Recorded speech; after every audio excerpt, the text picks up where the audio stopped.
Okay, so what we're going to do today is I'm going to talk to you about the format of the retreat that I went on, what I knew sort of going into it, and then I'll talk about my experience and how that went and what I learned from it, what my takeaways were. And then if people have questions, I would love to talk about that. If there's, things that you're thinking about in a retreat for yourself, we can talk about that. And then at the end, we'll do a meditation, which is based on the style I learned, which is Vipassana. So it's a style of Buddhist meditation, a very non-religious style of Buddhist meditation. So we'll jump right into it. So Vipassana 10-day silent meditation retreat. So this style was traces all the way back to Buddha, more than 2,000 years ago. This is the style that, as I learned, was what Buddha practiced and what he taught. And it was taught throughout India, and then it spread to other countries, and then it sort of faded from India. But teachers through the generations maintained the style in Burma. And so Vipassana style is taught by many people, been around for a very long time. The retreat I went on was a Vipassana center that's part of a larger organization. And it was started by a man named Goenka. And Goenka was a businessman in Burma who had very bad migraine headaches to the point that he was on morphine, and doctors couldn't help him. He traveled all over the world. Doctors couldn't help him with these headaches. So finally someone said, go and do this Vipassana retreat. So he went as a student. This is probably, I feel like this might have been the 80s or around there. I might be getting that wrong. But so he went to the retreat. A couple of days in, he was like, I don't think this is for me, but he ended up staying. And it ended up helping him so much that because he had been very successful in business, he decided to use that support to establish these centers. So all of that to say that the Vipassana style is something that's been around for a very long time. It's not owned by any particular person, but across the globe, there are a lot of centers that are established by Goenka, who was teaching from, kind of the 90s to the 2000s, and he's since passed away, but the centers continue on. And they are all donation-based, so you cannot make a donation up front. You can only make a donation once you have done a full retreat. And so I'm in California right now. They've got, I think, 4 centers in California. I used to be on the East Coast. They have one in Boston, but they don't actually have a lot on the East Coast. The one I went to is in Hawaii, which I'll talk a little bit about. But they actually have them. There's some in Australia that, some friends have been to. Goenka centers they have all over the world. And so they're pretty accessible. You need to figure out how to get there, and then it's donation based once you've completed the program. So it's a 10-day silent retreat.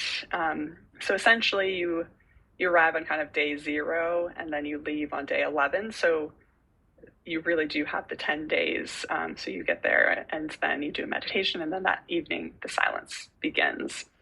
And so a little different than some other silent retreats. It goes a bit further.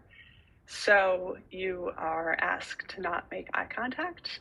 So it's really cutting off any sort of feedback or communication. There are course managers who, if you have a need, you can ask them a question. If you have any kind of, if you have a food allergy or something like that, if you need some help, there are people there that you're able to speak to. But in general, no eye contact. So you're moving around, you're in the food line, and you just have to kind of, try to communicate without that feedback, which is really interesting because that also just leaves you in your own mind. and it's kind of freeing in a way that you don't have that pressure to kind of behave socially or worry about what other people are thinking, because if they're thinking that you cut in line and that was weird, like they can't say anything about it. So you're kind of given a break from social expectations in a way. They also do men and women separate. So this is maybe a little bit traditional. So the way the boarding is separate. So you'll be in like cabins or tents or whatever it is that are at opposite sides. And you'll come there's a meditation hall that everyone comes into several times a day. So you'll enter from different sides. And there will be 2 teachers, a male and a female. And so that's also a place that you can ask questions. There's a time you can talk to the teacher. And so, but you would only speak to the teacher of your same gender. So there's also a dress code, also a little bit traditional. A few of my friends were annoyed by it, but covered to the knees, covered over the shoulders, no yoga pants unless you have something on top of them. So a little bit stricter dress code than maybe a lot of places would have. And I think that the purpose really is just to clear distractions. So, it's not, with that style and philosophy, it's not saying that there's anything wrong with like wearing yoga pants or even a swimsuit in your daily life. It's just for the purpose of the retreat. They want to cut down on distractions. There was also something surprising to me where they said no yoga, which I thought, we're going to be sitting for a long time. No exercise as well. And so I was a little nervous about that. When we got there, I understood a bit better that it is again, kind of about removing any distractions. So it was fine, like we were in tents in Hawaii. And so in your tent, if you needed to do some stretching before bed, that was fine. There was definitely a lot of, after sitting for a long time, there was a lot of stretching out on the lawn. But they just didn't want like you doing like a full class, and that's kind of like a distraction to someone else. So it's really you can walk. There's always going to be like a walking trail or something like that. So, but it's really just you and your mind.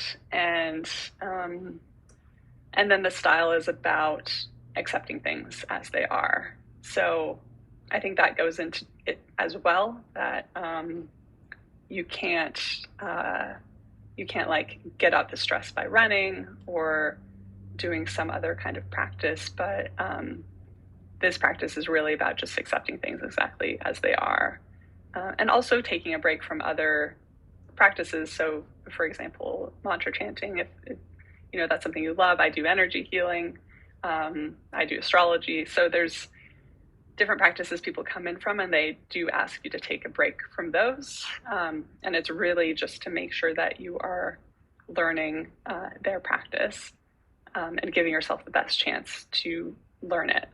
Because you have 10 days and you meditate for about 10 hours a day.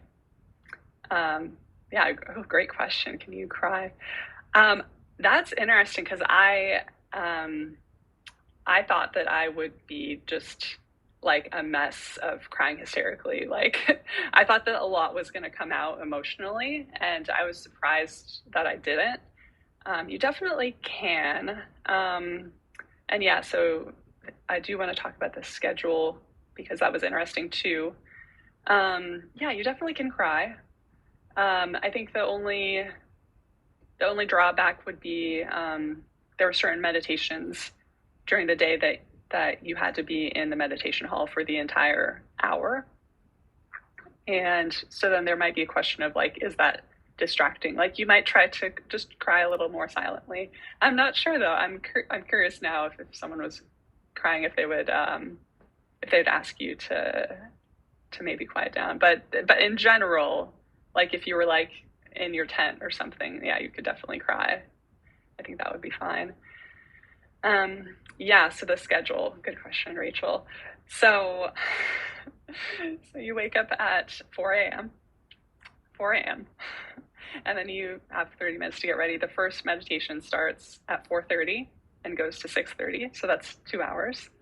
Then you have breakfast from 6:30 to 8. So that's a long time. Like, it only takes like 30 minutes to maybe eat, and then it's after every meal you would have downtime, because for sitting for a silent meditation, you definitely, it's much harder to do right after you've eaten. So any meal time, you would have a break afterwards. So yeah, so starting at 4:30 to 6:30, breakfast, then you would have an hour-long meditation, and then you would have a short break, and then I think it was another 2-hour meditation, and then lunchtime, which was a nice break after lunch, 90-minute meditation, break, hour-long meditation, break. I feel like I'm missing one. And then there wasn't really dinner. There was fruit and tea in the evening. Very interesting. I worried that I would be hungry, and I wasn't. So very interesting how that happened. But you're not moving around very much. You're just kind of, walking, and you're sitting most of the day. So maybe it makes sense. But it's part of the traditional method. And then in the evening, so there's Goenka, who I mentioned, who's the businessman who established these centers. There's these, they're called, they're basically talks that he would give. Their teaching, and they're about an hour and 15 minutes. And they're videos from 1991. Like, it was, like VHS, like, had the little 1991 in the corner. So it's kind of cute. You feel a little bit like you're time traveling in a way, because you're watching these like VHS videos that were very simply recorded from him teaching, but they're really great. And so that teaches you about the method, and then the next day what you're going to work on, because it's the way you learn the method is you learn a little bit more each day, and then you practice it during that day. So so that is, you look forward to it, because that's some information you get to take in, and it's a break up from the silence. And then the teachers who are there, you can ask them questions, but they actually don't really do a lot of talking. They just kind of say, like, time for the break, come back in 15 minutes, or something like that. So, and then a final meditation before you go to bed around 9 or 9:30. So the schedule is, in some ways it's like very detailed out, but it's almost like when you have that hour after you're done eating lunch, you're almost like at a loss, like eager to go back and meditate, because just the open time is so strange. So the seating. So they provided, so each center is going to be a little bit different in terms of Vipassana. This center provided like a large cushion and then a small sandbag. So it's like your butt's on the small sandbag, and then you could sit cross-legged or like you're on your knees. And you could bring whatever you wanted. And then some people who had medical needs were in a chair. So a little bit open-ended there. Some people had some very, very fancy meditation cushion materials. Even someone had like a seat with kind of a back to it. If I did it again, I would do some research and bring a bit more with me, because it was very challenging. Now that I've done it, I've continued to meditate for an hour sitting cross-legged, and especially after doing it for 10 hours a day for 10 days, my hips are very open in a way that they weren't before. So that's been very, very interesting, but it took a lot of pain to get to that point. So Meg, it sounds like lost with the informational tapes. I love that. Drink water throughout the day. So you can definitely drink water. You can't take it into the meditation hall. I think that has to do simply with just the noise, maybe, of drinking water, or I don't know. I mean, I don't think they're worried about spilling water, but you always left the water outside the meditation hall. And yeah, and you could drink tea throughout the day as well. They would kind of just have the hot water out at meal times, but you could like fill up a big container and have tea throughout the day for sure. Okay, so I think that kind of I think that sums up all of the basics of what a Vipassana 10-day silent retreat is. So I want to get into my particular experience with it, which everyone I think has a little bit of a different experience. And so mine, has to do with like how I experienced it myself, but also the fact that I was in Hawaii. I'm going to talk a little bit about that. Let me grab some water. Speaking of water. So how I first heard about this retreat, I used to be a startup founder. I was in a group of startup founders, and 2 women in the group had done it. And the first time I heard 10-day silent retreat, I'm a huge introvert, and I was like, I want to do that. Like, it was just kind of, I almost think it was kind of like the bragging rights of like, where some people might be like, oh, I'm going to run a marathon. I'm like, well, that sounds awful. But a 10-day silent retreat, I was like, that sounds cool. Like, I want to do that. And so that was 2019. And this was, as I talked to people after, you get to talk to people after the retreat. I found that was kind of common that people would hear about it, they would want to do it, but it would take a couple of years because, like I said, it's essentially 12 days, and then you've got to schedule in some travel time. I had my dog, so I had adopted her, and so then it was like, okay, the retreat is donation based, but if I leave, I'm going to have to figure out boarding for my dog. So finding that time is pretty challenging. But I had met those friends who had done it.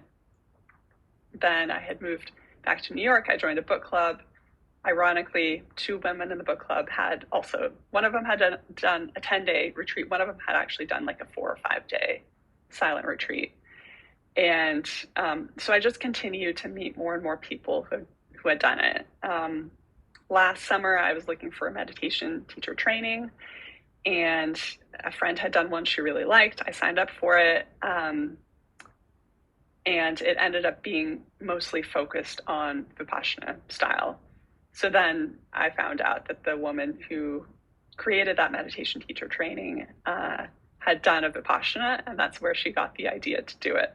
So I continued to hear about people who had done this, who had either had some idea come through, or that it shifted their life, or someone told me they had a repressed memory come through.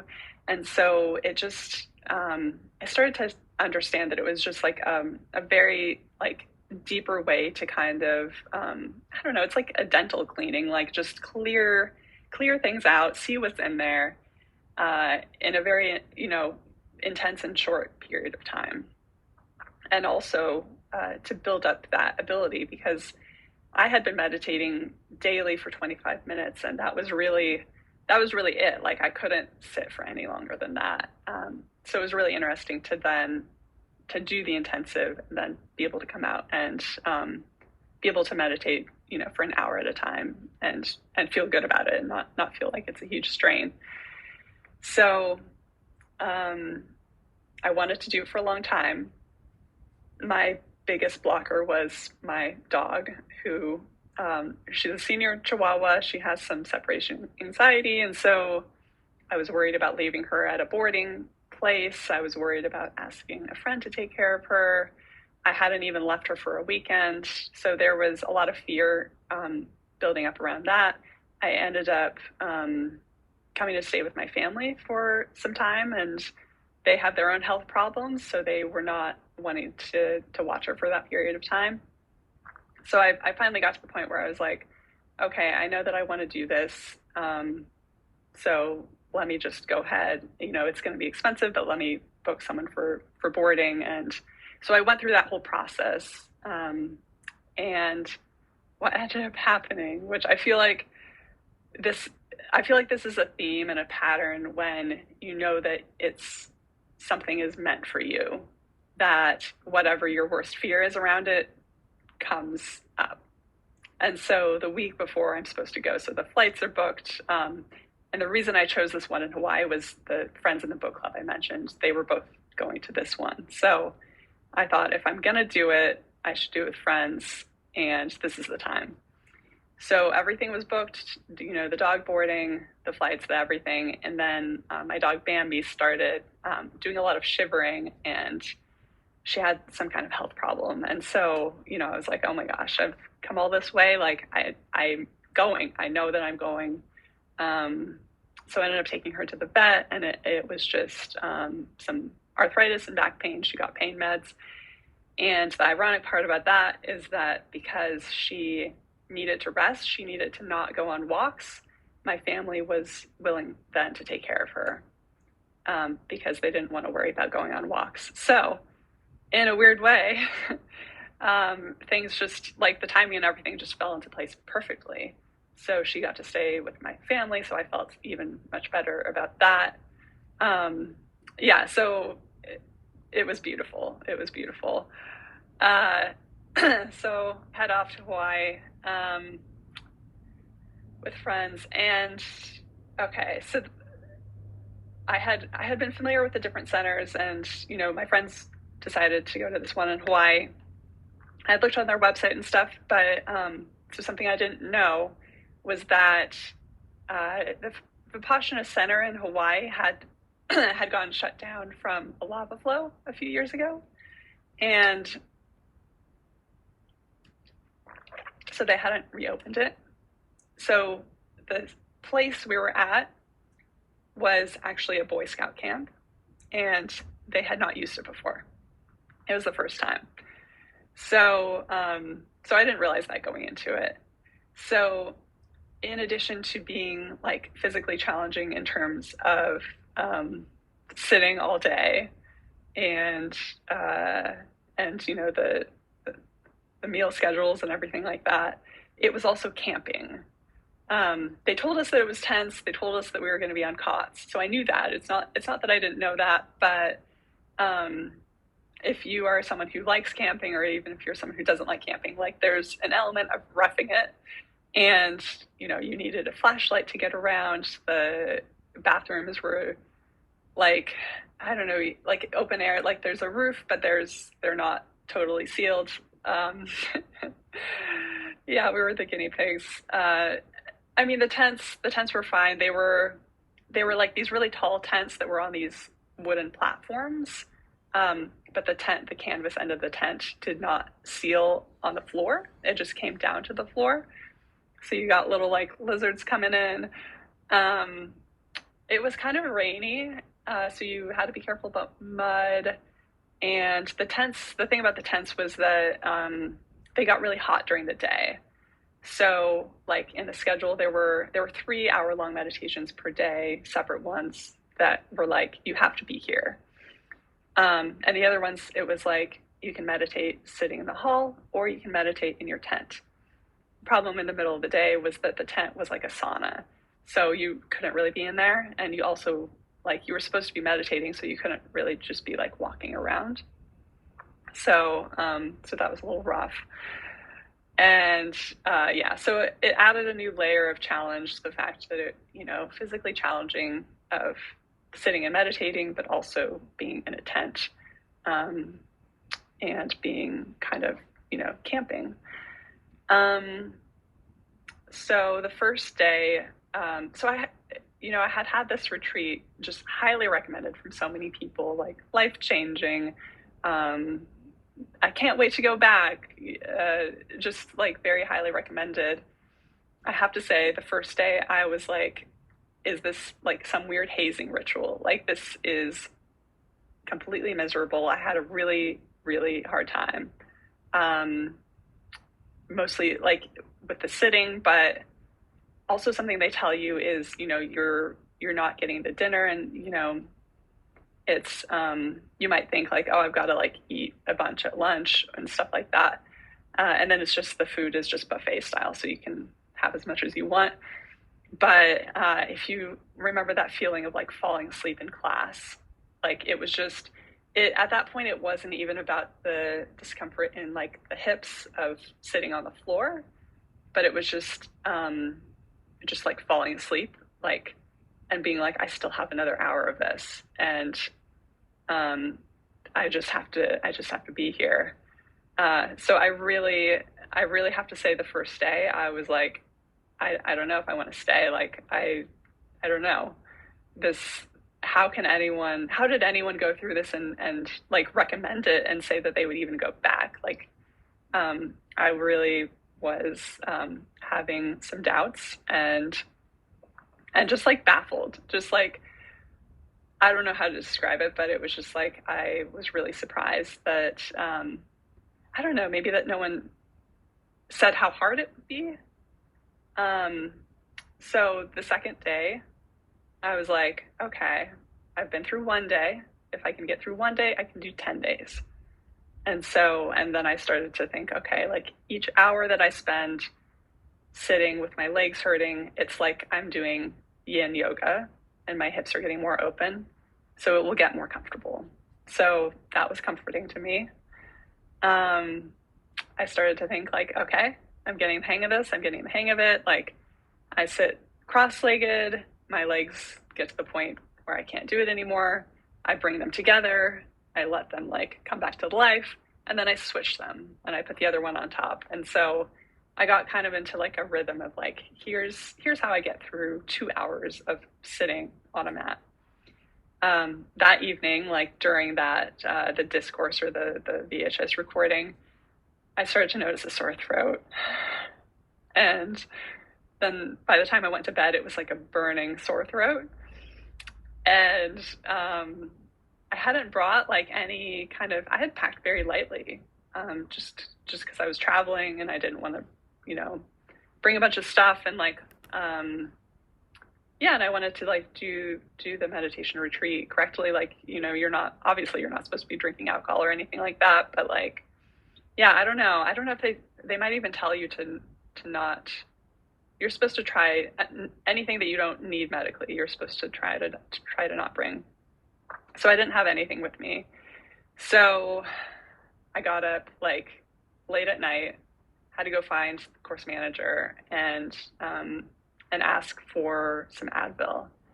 And they actually just gave me some like cough drops, some, like throat soothing cough drops. And so it kind of goes back into like that whole philosophy of like, can you accept things as they are and not try to fix them? And so that was, I mean, I went with it and it was really hard. The next day I talked to them again and I did get the Advil. I asked them, you know, I emphasized like, I got to be able to sleep. So it ended up being not just the discomfort of sitting all day and camping, but also being sick. So that made my retreat very different than what I expected or what anyone could have told me about.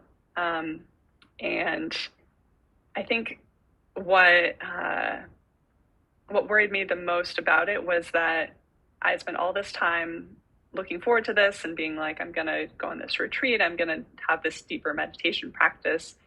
And now that I'm here, like I've sort of screwed it up by being sick, and I'm not going to be able to like put my full self into it. I'm not going to be able to learn the method because at that point I did have to take some time to rest. I couldn't do the full 10 hours of meditating. I did keep up with those 3 that were required each day, but the ones you could do in your tent, I ended up there were about 2 days where I ended up just like lying down during that time, even though the tent was like a sauna. So that was really rough. And from there, the breakthrough was that if I had gotten sick on this meditation retreat, that was part of the retreat. So whatever, you know, someone mentioned synchronicity earlier, and I knew that this was something I was meant to do when my friends were going in Hawaii. I knew that was the one for me to go on. Everything had come together for me to go. And so I had to just say, okay, being sick is part of this, and it's part of the lesson for me, and it's part of the growth. And for whatever reason, that's going to be part of my retreat learning. So the two main philosophies that I think you get from this Vipassana style are, the first one's equanimity, which is a word a lot of people, it's not used commonly in our language, but what it means is non-attachment and acceptance. So it's that idea of accepting things just as they are. Also, surrender and letting go are like kind of a big part of this too, but specifically with the meditation, you're doing meditation of the breath, and as it happens, your mind wanders away. And what they really emphasize is that you bring your mind back to focusing on your breath, but without being mad at yourself. So, and I think this is like very counter to the way our culture thinks, because usually we think, oh, I have a goal, and so I've got to incentivize myself to reach my goal, I've got to kick my own butt, like kick myself into shape. So it's really like switching that around, where your mind has wandered away from the meditation, but you're having like this full self-compassion and just gently bringing yourself back without being mad at yourself. And so it's a very different way to kind of like learn the method and continue to be persistent without using like that self-criticism to guide yourself. And then the second one is called anicca, and that's about things always change. So I think I think sometimes the worst fear is that things as they are, that things will be, when things are bad, that things will always be this way. But also when things are good, sometimes that feels bad because you worry you're going to lose it. So it's really like letting things be the way that they are, that equanimity, but then knowing that they're not going to stay that way. So those are kind of like the two big philosophical learnings that are part of this. So moving on with how the retreat went for me, the sore throat mellowed out after those 2 days, and then I had something else, which was a cough. And so this was just a month ago. So then it was like I had to take the COVID test, and we're two people sleeping per tent. So I'm just casually taking a COVID test. Can't say anything to my roommate about it. That was super awkward. I got to talk to her afterwards about that. It was very strange for both of us. They couldn't move her to a different tent until actually someone else did leave. Someone had a medical reason, so they left, and then she got another bed, but she was stuck with me being sick and sharing a tent for a couple of days there. I did not have COVID. It was just a very bad cold, but it was like a very congested cough. And so that was, I think, the personal learning for me that came out of that was that a big one of my blocks is like not wanting to be a distraction. Like I used to in school, if I had a cough because I had a cold, I was really embarrassed about it. I was embarrassed about people turning around, and especially like a congested cough, like it's kind of gross. So just kind of feeling like that person who doesn't belong, or like they're a disruption, or there's something wrong with them. They have this sickness that other people could catch. So it was really uncomfortable for me to have a cough, to not be able to say anything to anyone, to not be able to apologize. I did wear a mask in the meditation hall, so I felt like I was doing my best to not spread anything. But that was a really big challenge for me. That was really interesting that's what came up on this retreat, and that I had to deal with like that sense of otherness. But also, going back to that schedule, everyone would know that I had to be there for those 3 main meditations, but there were other times during the day that I actually was like, I want to like log these hours of meditation because I want to learn this method. You know, there's kind of a new thing that you learn each day and then you practice it. And those days that I was sick that I had to like rest, I was kind of behind. And so then they were talking about like, oh, and then this happens, and then this happens. And I was like, I'm not doing it yet. And so I also, you know, got the chance to choose to sit in the meditation hall, even the times that I didn't have to, knowing that the cough might be distracting to other people.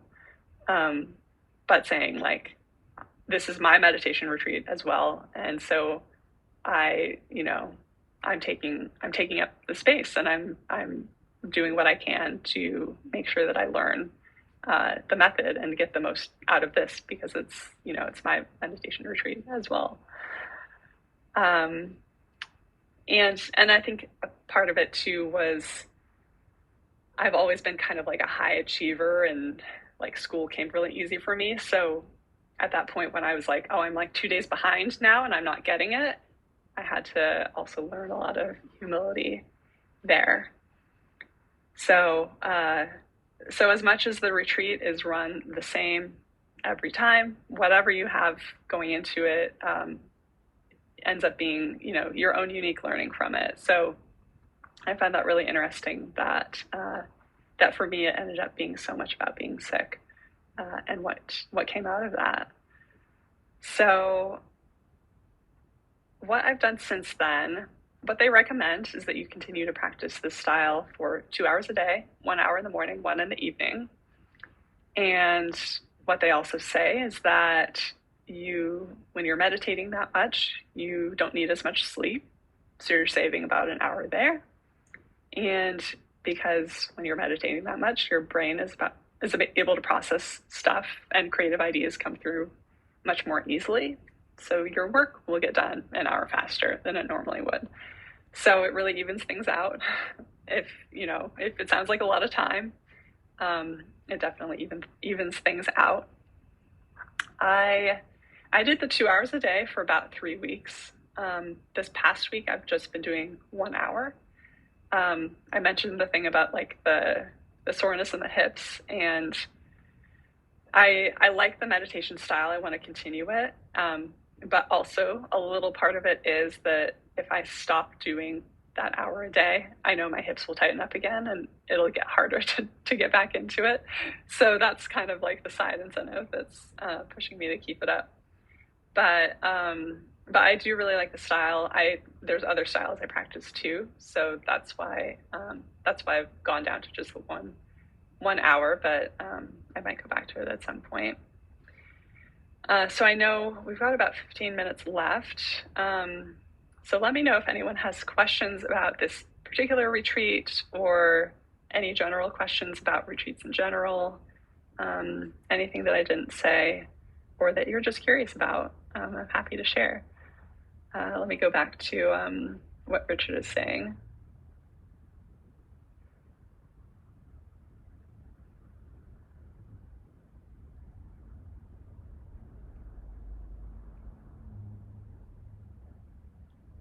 Yeah, thanks for sharing, Richard.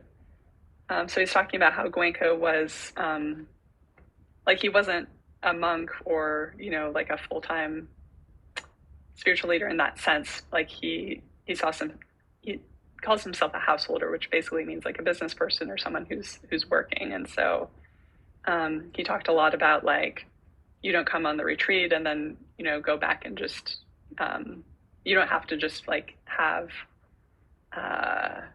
you don't have to like go down that spiritual path as in terms of like a full-time thing, but that it fits into your daily life. And he talks about like being responsible to take care of yourself and anyone who's dependent on you.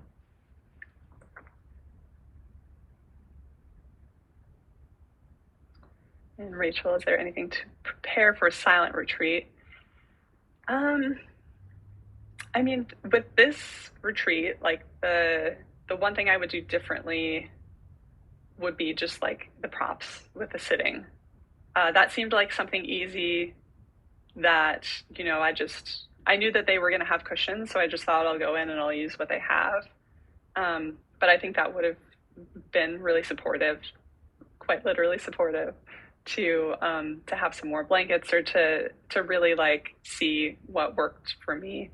So maybe, trying to do the hour-long meditation on your own and just seeing like what kind of props are going to be helpful, rather than just diving right in. And always intention setting. That was definitely something that my friends and I did, was just thinking about what we wanted to get out of it. And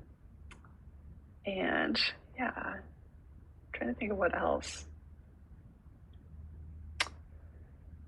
Yeah, I think maybe the packing list. Like I did like a very basic, very, very basic packing list because I was traveling, but having some things that are comforting. A friend that I went with had some things that were significant, like a sweatshirt from her husband, and some pants that had been borrowed from her mom. So having some of that stuff nearby is great. And another friend of mine who had known I was on the retreat sent me a text message that I came to afterwards, and I had told my family that to send me lots of photos of my dog, so that when I finished, I would have those to look at. So yeah, I think kind of planning ahead for coming out and feeling that sense of connection. Yeah, actually, something else I should talk about is, so I had gone with these friends, and so the last day of the 10 days, you get to talk to people at the retreat. And so it was really helpful that I could catch up with the friends that I had come with, who I knew, versus like coming out of 10 days not talking and then having a first time conversation with someone. Like that was that felt like a very difficult and challenging social situation. So I would recommend going with friends. And then because they had done it before, they recommended that we stay in Hawaii for a couple of days. And I think that was a really good idea. So we stayed at an Airbnb together, and we had just some downtime before jumping back into our normal lives. So planning for that, like reintegration into life afterwards. I think that's a really good thing to do, to plan ahead. But yeah, I think preparing, it is kind of a funny one, because it's like I could never have known I would get sick or prepare for that. So there's also that sense of like whatever is meant to come for you or come out of it, it will just like come out in time. And so it's kind of there's a bit of unexpected there. So let's go ahead and we'll do the method. And so, like I said, it took the full 10 days to learn this. So there's going to be a lot more to it than we're going to do right now. But the basic method is that you start out focusing on your breath, and then you start to focus on like the area below your nose. So you're just kind of observing that area and trying to like maintain your focus there and feel for any sensations. And so you're feeling for sensations in, your nostril area right below your nostrils. And then from there you do a body scan, again, where you're just feeling for sensations. And so those first 2 or 3 days are just focusing on your breath, which again is like very challenging, but it's meant to be that way because you train your brain to focus. And then you start being able to feel sensations. Like there's basically always like tingling, and your senses are always taking in information, but your brain is not processing it. So there's always these sensations happening all over your body because your body's like doing its thing, making cells, spreading blood around, whatever it does. But you don't feel it because your brain isn't processing it. So those first few days are quieting the mind, and then you're able to feel the sensations. So when I practice, I kind of do the full 10 days in a compact way, where I start at the first 5 or 10 minutes, focus on the breath, and then I do the body scan. So for right now, we'll just do just a short version of the practice. I'll lead you through focusing on the breath, and then we'll do a body scan. So you can come to a comfortable seat. You can be sitting in a chair. If you would like, you can sit cross-legged on the floor, but you don't need to.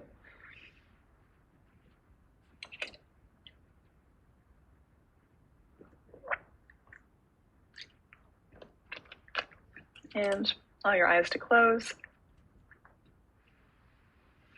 And you can bring your hands to rest in your lap. It can be palms down or palms up, whatever feels more comfortable to you.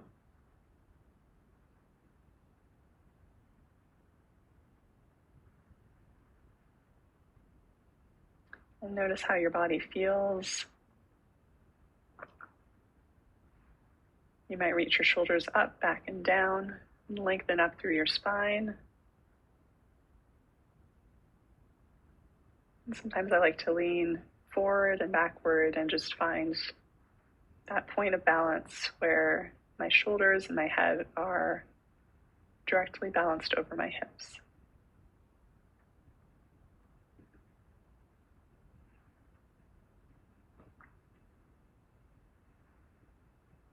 And once you've reached a place of stillness where your body is feeling secure,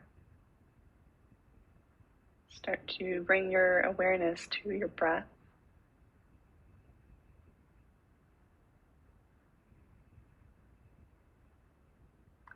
We'll start to move into observer mode. So that just means that instead of breathing purposefully,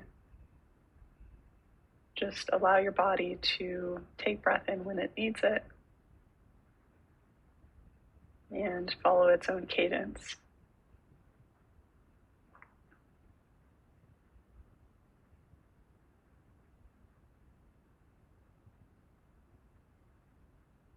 Your body does the breathing all day long without needing you to initiate it.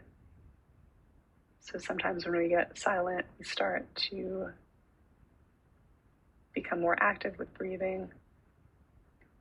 But if we can step into observer mode, we can find that our body knows exactly how much breath that it needs.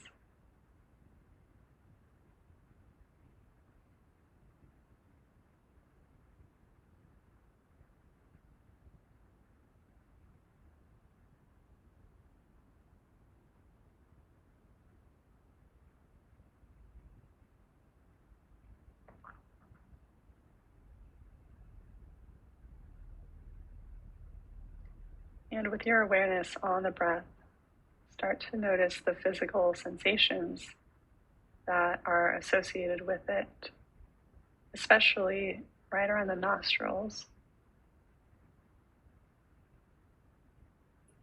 So see if you can notice if your breath is coming in the left nostril or the right nostril, or maybe both.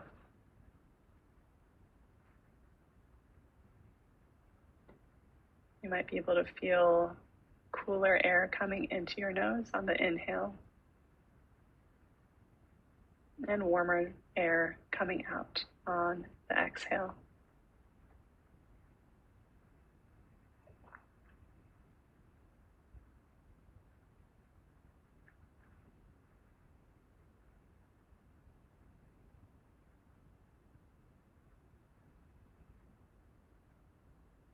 And if you don't feel anything physically around your nose or nostrils, do a sharp exhale through your nose and see if doing that active breath can indicate to you which nostril the breath is coming in and out. So you can do a few of those sharp breaths out.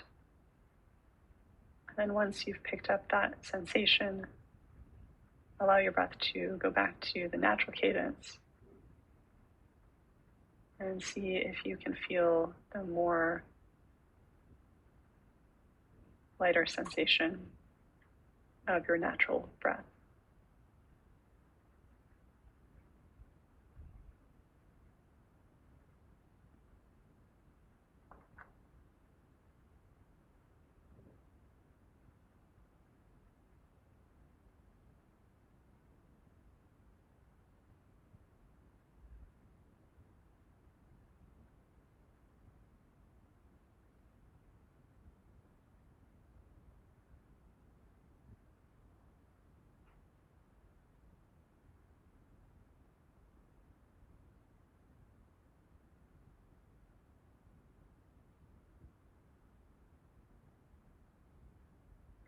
And from your nostrils, also bring your awareness to your upper lip area.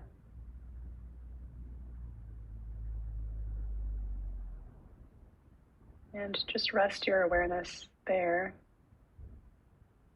And notice if you feel any tingling, any warmth or cooling.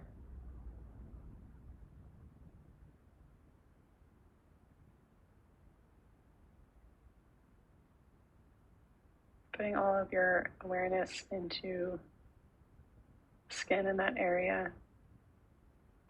Notice if you feel a slight breeze, a draft, maybe even some movement from the air coming out of your nose.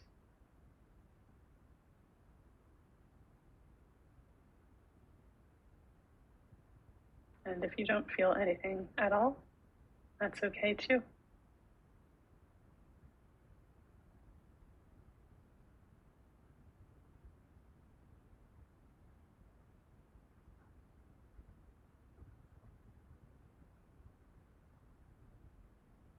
And now we'll move into the body scan. Bring your awareness up to the top of your head.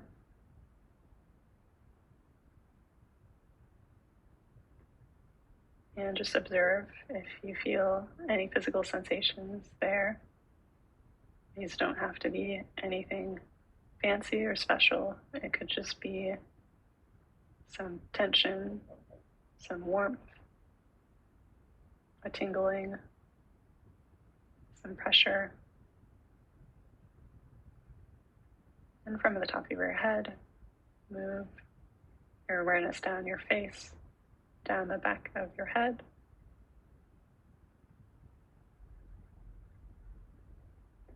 And rest your awareness on your throat, the front of your throat, the back of your neck.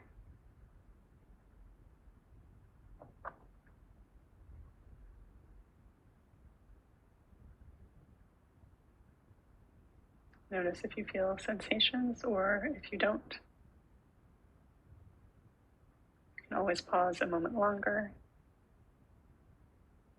or keep moving down to your shoulders, both sides of your shoulders, tops of your shoulders, your shoulder blades. You might feel the touch of clothing on the skin.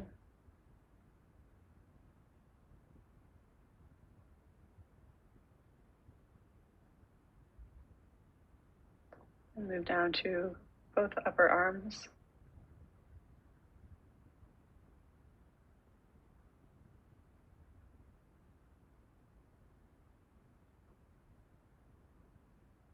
And past your elbows down to your lower arms.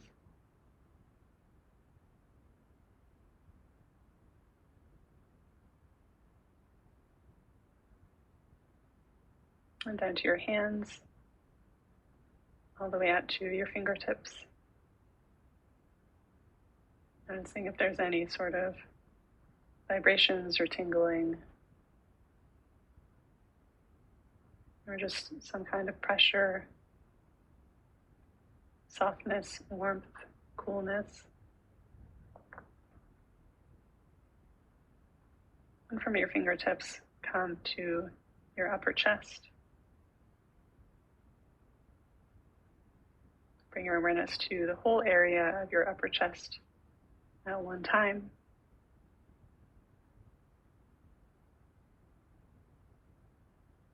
And sort of just checking what's there, almost like you're picking up a rock, looking underneath, observing. And if there's nothing there, that's fine too. You can move down to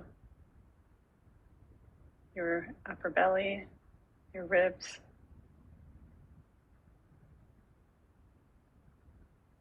And pause for a moment, seeing what's there. Then come down to your low belly.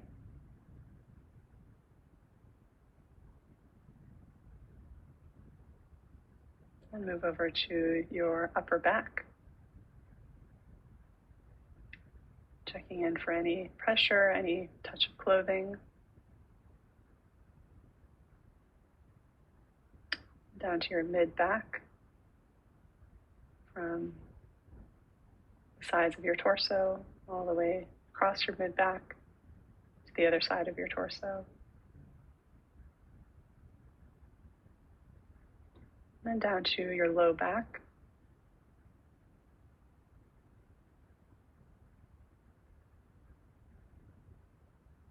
Notice if there are any pleasant sensations or any painful sensations.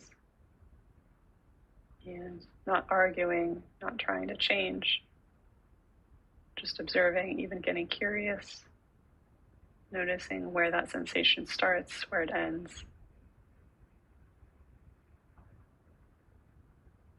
And move to both hips.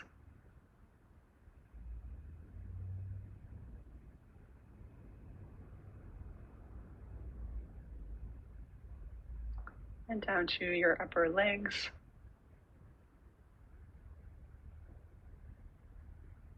You might feel the touch or pressure of your hands or of your clothing. Or you might feel something deeper, more of a tingling.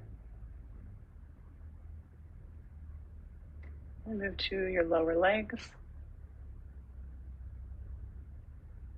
And again, just pausing, scanning, seeing what's there, and not judging that it's good or bad. And you don't even need to really define what the sensation is, just noticing what it feels like. And moving down to your feet, your heels, all the way to your toes. You might feel the pressure of the ground under your feet.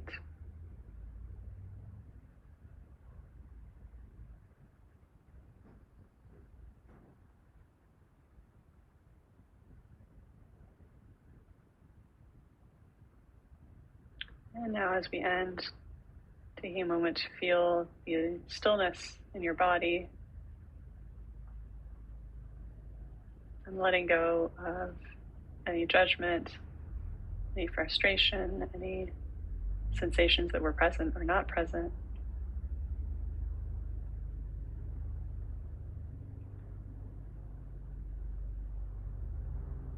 And from this place of stillness, sending some metta or loving kindness to the world around you. Imagine that it is radiating out of your body. May all beings be happy, and may all beings be free.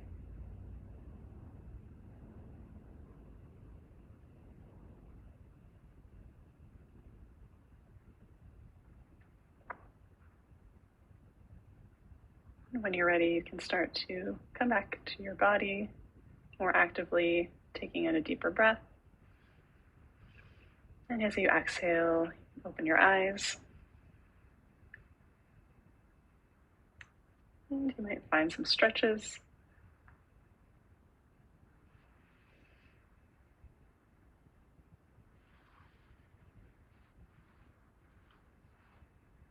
So let me know how that felt for you.